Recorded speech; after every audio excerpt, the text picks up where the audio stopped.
বৃষ্টি বিলাস সবার জন্য হয় না, বৃষ্টি বিলাস সবার জন্য আবার হয়। কারোর জন্য বৃষ্টি সুখ, কারোর জন্য বৃষ্টি দুঃখ হয়ে আসে।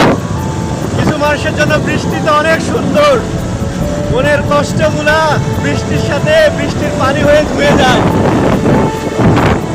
যখন মানুষ নীরব হয় না, চারিদিককার অনেক দুঃখ যন্ত্রণা নিয়ে মানুষ নীরব হয়ে যায়।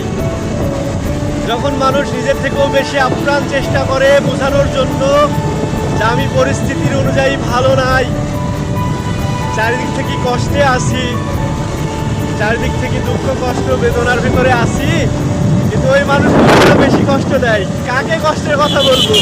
কষ্ট তো দেয় আপন মানুষগুলাই, দূরের মানুষগুলা কখনো কষ্ট দিতে পারে না।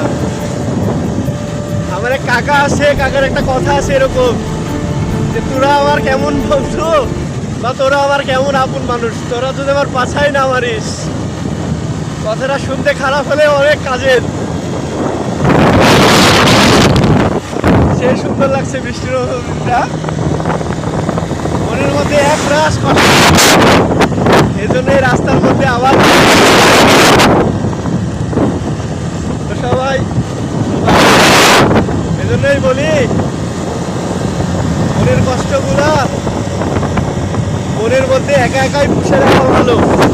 কাউকে দুঃখ প্রকাশ করবেন, মানুষ প্রকাশ করবেন। তো সবাই ভালো থাকবেন, বৃষ্টির শুভেচ্ছা নেবেন। আল্লাহ হাফেজ, টাটা টাটা।